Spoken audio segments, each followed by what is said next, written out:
जय हिंद दोस्तों, वंदे मातरम। प्रधानमंत्री मोदी के खिलाफ में जहर उगलने वाली नेहा सिंह राठौर की अब सारी हेकड़ी कोर्ट ने निकाल दी है। दरअसल सोशल मीडिया पर प्रधानमंत्री नरेंद्र मोदी के खिलाफ में आपत्तिजनक पोस्ट करने के आरोप में घिरी नेहा सिंह राठौर को एक और बहुत बड़ा झटका लगा है। इलाहाबाद हाई कोर्ट ने उसकी जमानत याचिका को सिरे से खारिज कर दिया है, जिसकी वजह से नेहा सिंह राठौर अब बौखलाई हुई है। अदालत ने साफ शब्दों में कहा है कि आरोपी जांच के दायरे से बचने के लिए हर संभव कोशिश कर रहे हैं, जो कानूनी प्रक्रिया को कमजोर करने का प्रयास है। यह फैसला न केवल नेहा सिंह राठौर के केस का टर्निंग पॉइंट है, बल्कि उन तमाम लिब्रांडुओं के लिए सबक है कि सोशल मीडिया पर freedom of speech and expression के नाम पर जिस तरीके से प्रधानमंत्री नरेंद्र मोदी को गरियाने का काम करते हैं, जिस तरीके से प्रधानमंत्री नरेंद्र मोदी के लिए अपशब्दों का इस्तेमाल किया जाता है freedom of speech and expression की आड़ में छिप करके, तो यह बिल्कुल भी बर्दाश्त नहीं किया जाएगा। अगर हमारा संविधान हमें बोलने की आजादी देता है, तो फिर हमारे ही संविधान में कुछ ऐसे भी जिम्मेदारियां हैं जिनको निभाने का हमारा दायित्व है। सिर्फ और सिर्फ फ्रीडम ऑफ स्पीच के नाम पर आप प्रधानमंत्री की गरिमा, जो प्रधानमंत्री का पद होता है, उसकी गरिमा को नहीं ठेस पहुंचा सकते। आप अभिव्यक्ति की आजादी के नाम पर किसी के लिए भी ऐसी जहर भरी भाषा का इस्तेमाल नहीं कर सकते। और कोर्ट का यह फैसला इसका जीता जागता एक उदाहरण है। और यकीनन तौर पर नेहा सिंह राठौर अब बार बार कोर्ट से दया की भीख मांग रही है, लेकिन कोर्ट की तरफ से हर बार उसे झटका लगता है। दोस्तों, नेहा सिंह राठौर का विवादों से कोई नया नाता नहीं है। इसने उत्तर प्रदेश के मुख्यमंत्री योगी आदित्यनाथ पर भी तंज कसा था।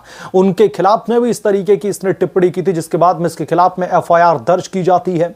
और योगी बाबा जो इन तमाम मामलों को लेकर के बिल्कुल भी जीरो टॉलरेंस पॉलिसी अपनाते हैं, ऐसे में योगी बाबा के खिलाफ में भी ये जहर उगल रही थी, तो इसके खिलाफ में तब भी एफआईआर दर्ज की गई थी।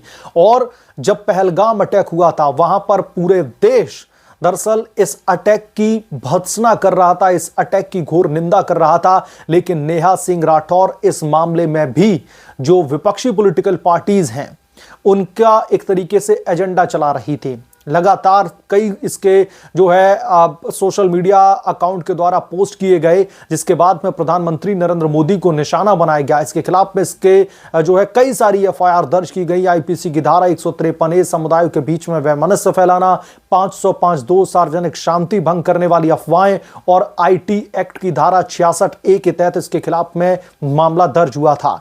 जमानत याचिका पर सुनवाई के दौरान इलाहाबाद हाईकोर्ट की बेंच, जिसमें जस्टिस अजय भनोत और जस्टिस अर्चना सिंह शामिल थी, उन्होंने नेहा के वकीलों के तमाम तर्कों को सिरे से खारिज कर दिया।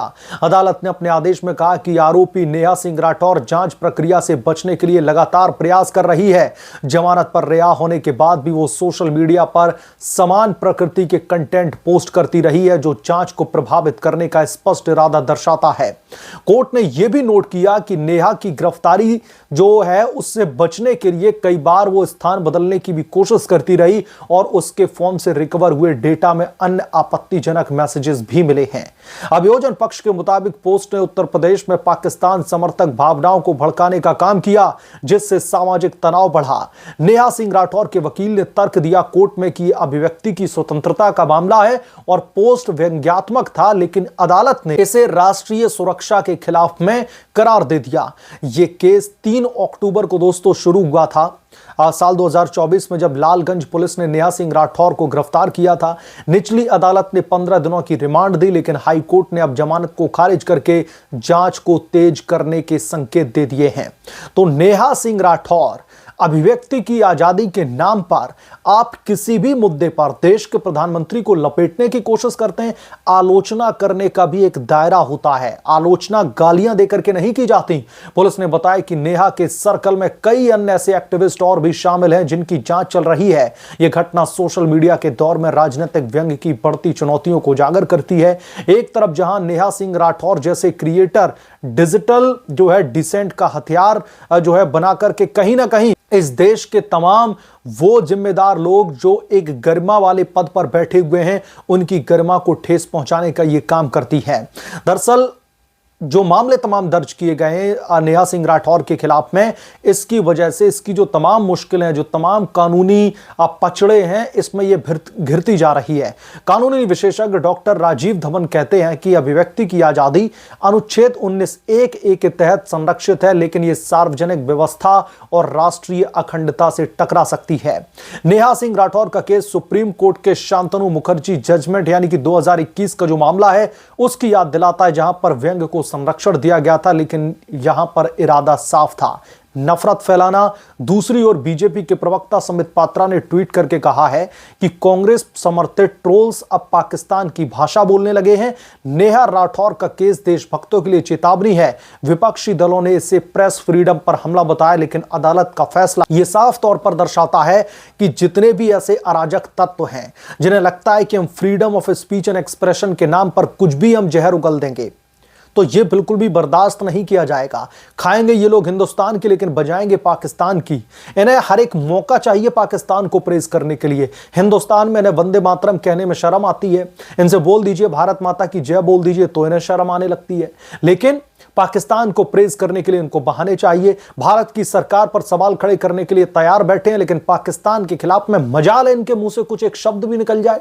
तो इसीलिए कोर्ट भी अच्छी तरीके से जानती है कि जब बात राष्ट्रहित की आती है तो freedom of speech and expression के अलावा अपनी जिम्मेदारियों को भी याद रखना होगा, अपनी जिम्मेदारियों को भी निभाना होगा। सिर्फ इसलिए नहीं बचा जा सकता ऐसे मामलों से कि आप अभिव्यक्ति की आजादी का झुंझुना देकर के कोर्ट में आसानी से बरी हो जाएं और आप इस मामले से जो है अपने आप को अलग कर लें, ऐसा बिल्कुल भी नहीं चलेगा।